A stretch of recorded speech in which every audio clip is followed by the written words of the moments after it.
time for Bible. Dalam nama Bapa, Putra, dan Roh Kudus. Amin, amin, amin, amin. Puji syukur, puji Tuhan. Marilah kita bersama-sama melihat firman Tuhan yang terambil dari satu bagian Injil Lukas pasal yang kedua. Makasih buat ucapan Chelsea Kristi Wijaya. Selamat hari Natal yang kedua. Yeay, ya. Baik, maka ini masih suasana Natal. Saya mau sambung setelah 8 hari Tuhan Yesus lahir di dunia ini. Apa yang terjadi, ya? Injil Lukas pasal 2, kita melihat beberapa ayat di sini, mulai ayat 25 sampai 37. Injil Lukas pasal 2 ayat 25 sampai 37. Kehebohan terus terjadi. Dan ada rema yang kita ambil dari pembacaan kitab suci dan kita lakukan di dalam kehidupan kita. Jadi suasana Natal, euforia itu sampai kapan? Sampai di mana? Bagaimana? Apakah 25 Desember selesai dan selesai? Kita lihat bersama-sama apa yang terjadi setelah 8 hari Yesus lahir ke dalam dunia. Kita melihat Lukas 2 ayat 25 sampai 37. Lukas 2 ayat 25 37. Firman Tuhan Yesus, selamat mendengarkan. Ada tertulis, adalah di Yerusalem seorang bernama Simeon. Dia seorang nabi. Ia seorang yang benar dan saleh yang menantikan penghiburan bagi Israel. Roh Kudus ada di atasnya. Dan kepadanya telah dinyatakan oleh Roh Kudus bahwa ia tidak akan mati sebelum ia melihat Mesias, yaitu dia yang diurapi Tuhan. Ia datang ke bait suci oleh Roh Kudus ketika Yesus, anak itu, dibawa masuk oleh orang tuanya untuk melakukan kepadanya yang ditentukan hukum Taurat. Ya, 8 hari anak lahir harus didoakan, diserahkan. Lalu ayat 28, ia, Simeon ini, menyambut anak itu dan menatangnya sambil memuji Tuhan.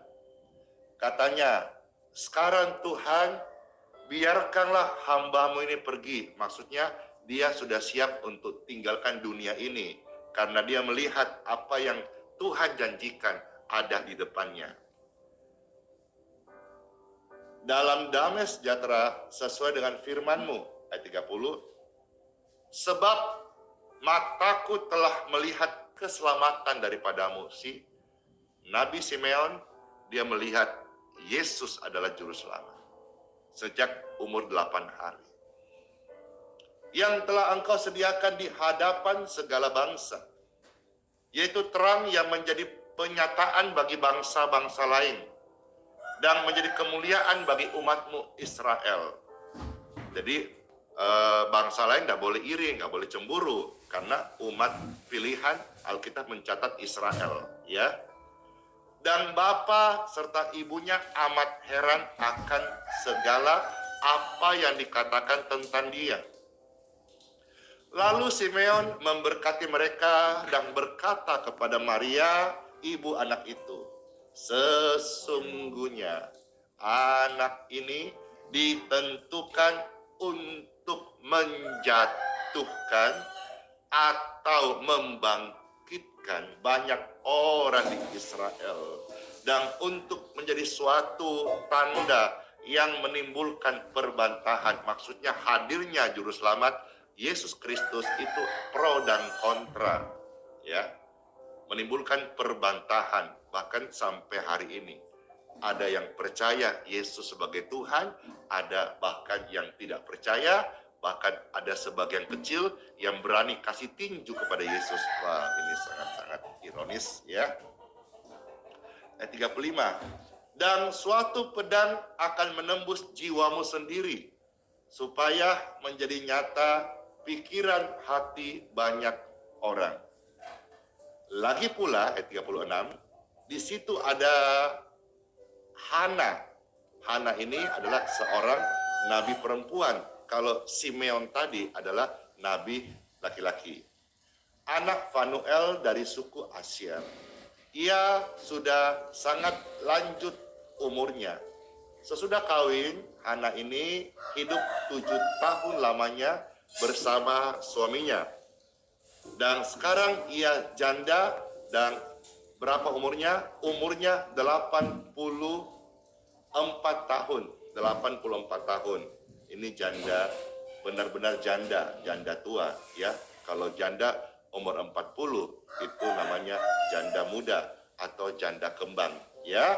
Ini janda tua 84 tahun. Ia tidak pernah meninggalkan bait suci. Dia memberikan hidupnya untuk Tuhan sebagai pendoa.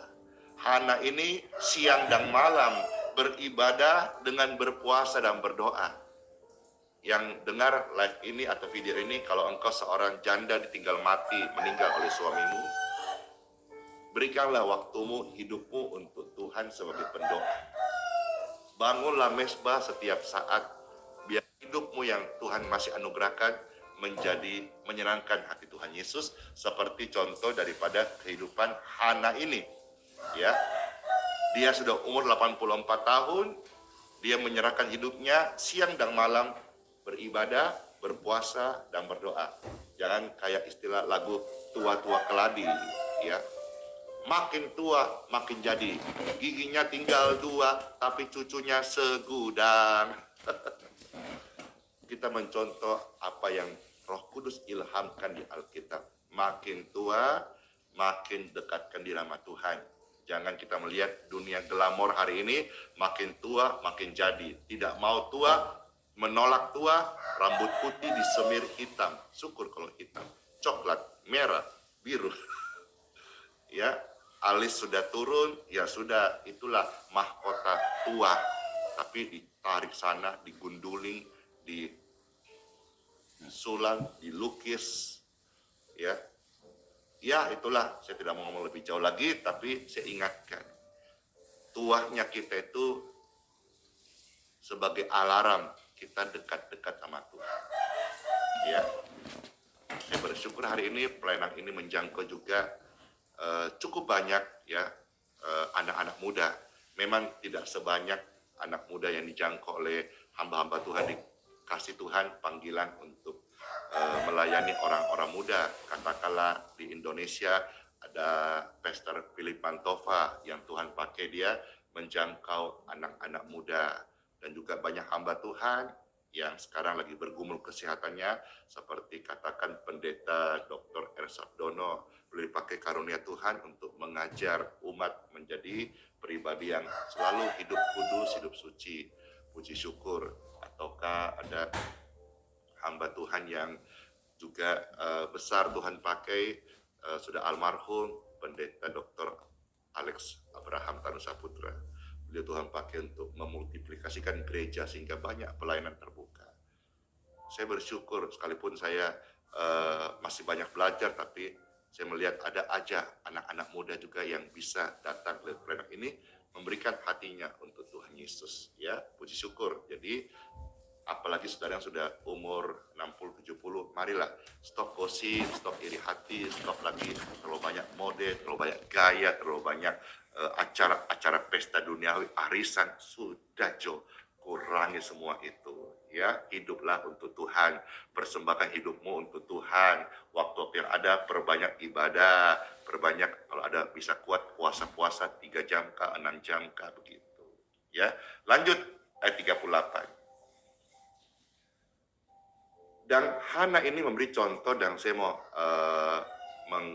closing statement, contoh yang dibuat oleh Hana hidupnya ini, apa responnya kepada Mesias, ya, Yesus ketika tahu. Ayat 38. Dan pada ketika itu juga datanglah ke situ dan mengucap syukur kepada Tuhan dan berbicara tentang anak itu kepada semua orang yang menantikan kelepasan untuk Yerusalem. Amin buat macam firman Tuhan. Rema yang saya dapatkan adalah lewat Natal, saudara-saudara, jangan berhenti tanggal 25 Desember. Ya, meskipun ada pro dan kontra, Yesus tidak lahir di tanggal itu, Yesus di bulan September, dan sebagainya, dan sebagainya. Saya tidak masuk di area kontroversi itu, atau debat, ataukah hal-hal itu, Bapak Ibu. Saya juga memang hamba Tuhan kurang ilmu, jadi saya yakini saja bahwa juru selamat pernah lahir dalam dunia ini, dan sudah ditentukan ya tanggal merah 25 Desember ya sudah. Kalaupun ada yang berkata tidak tepat lain sebagainya, ya saya pribadi memaknai bahwa sebagai pengingat bahwa Tuhan Yesus benar-benar pernah lahir.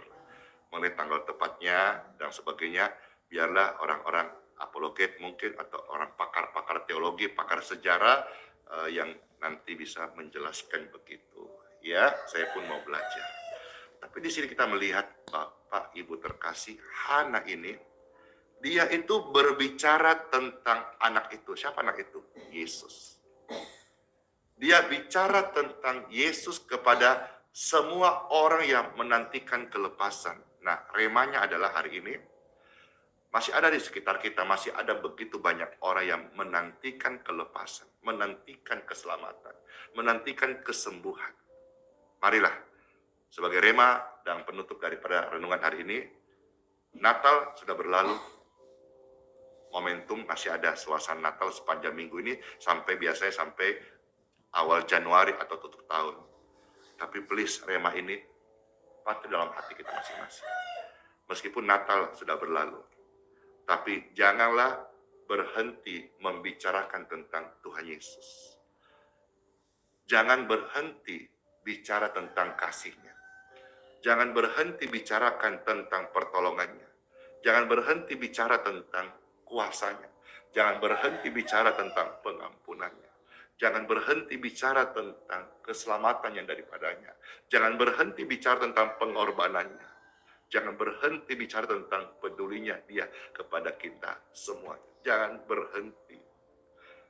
Dan hal yang utama kita juga harus ingat bahwa ada masih begitu banyak orang. Saya tidak mau bicara soal orang Kristen ambil jemaat ini, maka saya tidak dalam konsen penggembalaan. Saya tidak sedang mengumpulkan jemaat, tidak. Saya rindu semua gereja penuh jiwa-jiwa. Kalaupun tempat kami nanti jadi sepi, enggak apa-apa. Saya bisa penginjilan ke kota-kota lain, karena memang saya tidak fokus penggembalaan. Tapi saya rindu supaya tetaplah kita bicara tentang Yesus, bicarakan tentang Yesus. Kenapa? Karena banyak orang hari ini, dan mungkin tidak muluk-muluk di sekitar Anda, sekitar saya, sekitar kita, mereka menantikan keselamatan, menantikan pengampunan, menantikan kesembuhan, menantikan kelepasan. Hanya Yesus, hanya Yesus yang bisa memberikan semua itu. Hanya Yesus yang bisa memberikan semua itu. Jadikanlah Yesus Raja di hidupmu. Hanya Yesus yang sanggup memberikan kelepasan, kedamaian, kesembuhan. Jadikanlah Yesus Raja di hidupku, hidupmu, hidup mereka. Saya tidak anti dengan istilah-istilah dekorasi Natal. Saya memakai juga ini, belinya di TikTok ini, kalau tidak salah 100.000. Ini Pastor Andy juga korban mode di TikTok. Ini kaos-kaos ini 100.000 beli di TikTok, saya pakai. Tidak anti, tapi jangan sampai dekorasi Natal dan sebagainya menggantikan kisah besar tentang Yesus Kristus yang lahir sebagai manusia, padahal dia seorang raja yang kudus, raja yang mulia. Puji syukur Bapak Ibu sekalian, tetaplah bicara tentang Yesus, karena keluargamu butuhkan kuasanya. Keluargamu butuhkan pengampunannya. Keluargamu butuhkan kesembuhannya. Let's pray. Tuhan Yesus yang baik, puji syukur, puji Tuhan, kami sudah terima sabda firman-Mu.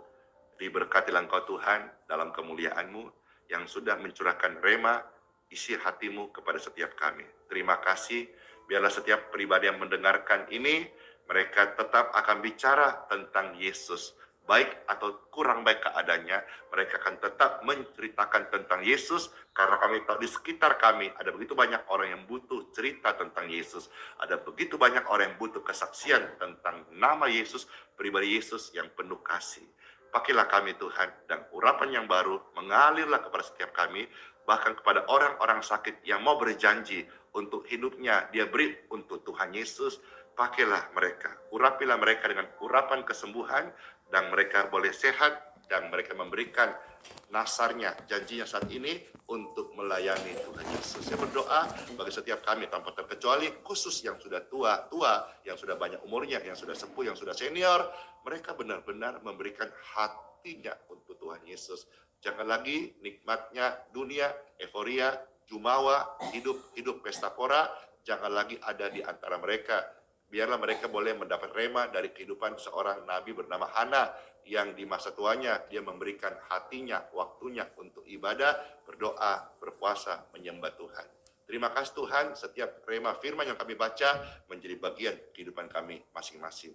Dalam nama Tuhan Yesus, dalam nama Yesus, dalam nama Yesus, kesembuhan terjadi, lawatan terjadi, pemulihan terjadi, pertobatan terjadi. Dalam nama Yesus. Dalam nama Yesus. Dalam nama Yesus. Terima kasih Tuhan Yesus buat kasih-Mu yang menyelamatkan kami. Firman-Mu jadi bagian hidup kami. Sekarang bahkan sampai selama-lamanya, bersyukur dalam nama Tuhan Yesus. Amin.